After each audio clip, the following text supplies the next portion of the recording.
why you come back to this race your 8th time. Are you mad or crazy or all of those? It's the best thing you can do, huh? I can be on the ocean, and that's what I love. I like to do that with a team, and I like to win this race. You have to take a break from your life and dedicate completely to this project. Surfing downwind in big waves gives you so much adrenaline. As a passionate sailor, it's the best you can have in the world.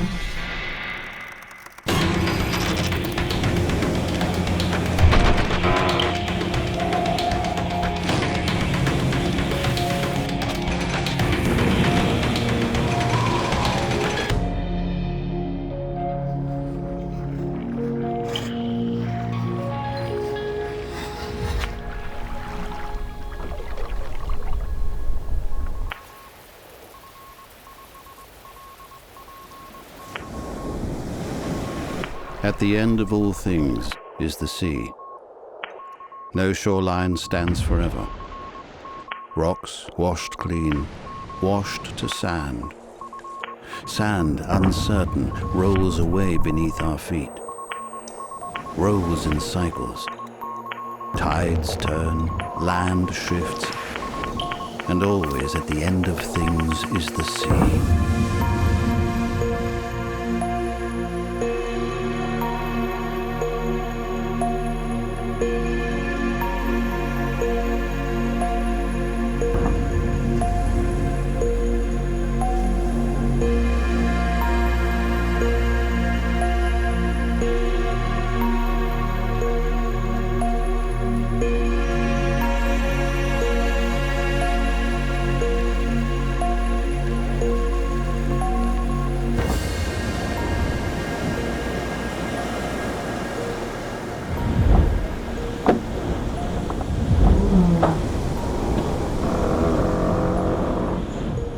This one has been hard.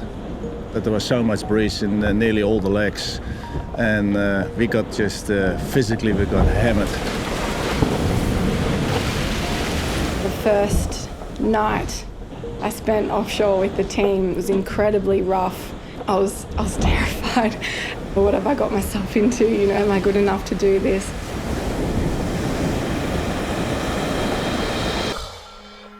If you can get through the mental kind of challenges of this race, then it's I think it's a big credit to anyone who can compete and finish it. And yeah, it's so grueling and it's hard to put into words.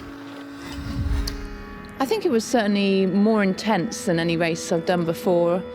Tough to lose a colleague on the Southern Ocean leg, and that's really hit hard, and that really sort of hit home about, is this a sensible thing to be doing as mother of a young child? Am I being responsible?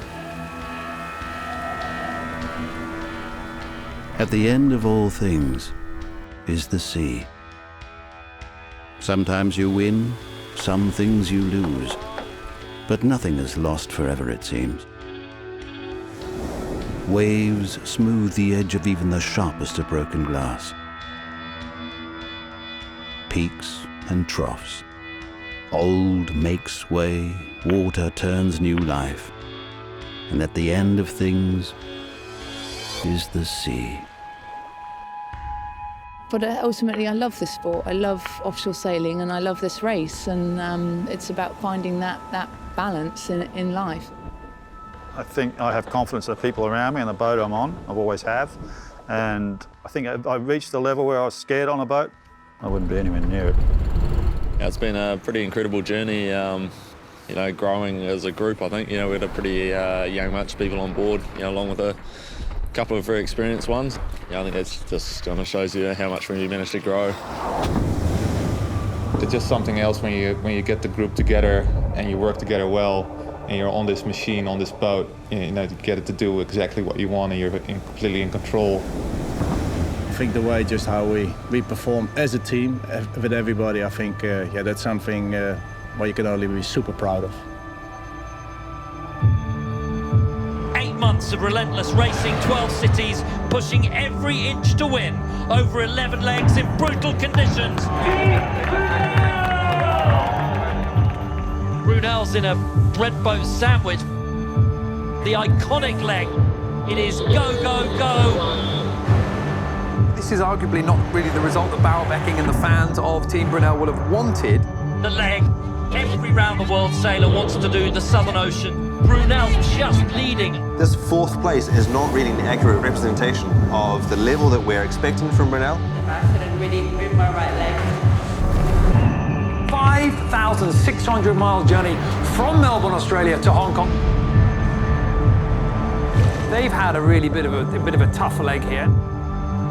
Team Brunel leading early on in this leg and leading well with good pace. Then it evaporated. Team Brunel in such a rough position coming in. Yeah, it's frustrating when you feel you're not fast anymore. I don't want to be here anymore. Yeah, I'm over it. When things are going bad, you just got to think of, okay, how we can improve and how we can make the next step to catch up to the guys in front of us. Leg 7, certainly the most brutal, the hardest leg in this edition of the Volvo Ocean Race. Team Brunel taking the win. Bauerbeking and Team Brunel have arrived. 3, 2, 1,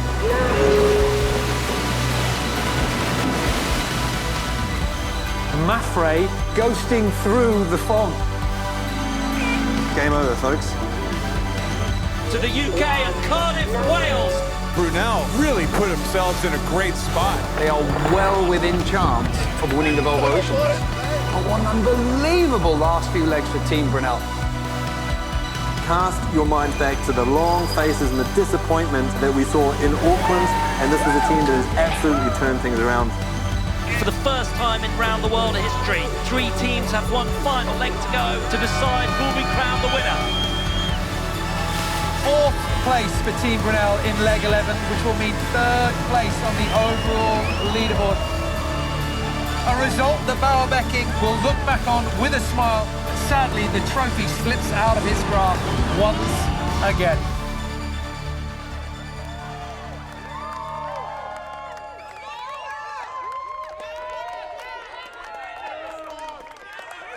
At the end of all things is the sea.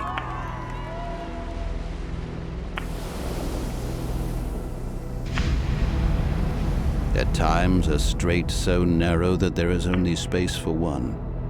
The journey, not the destination.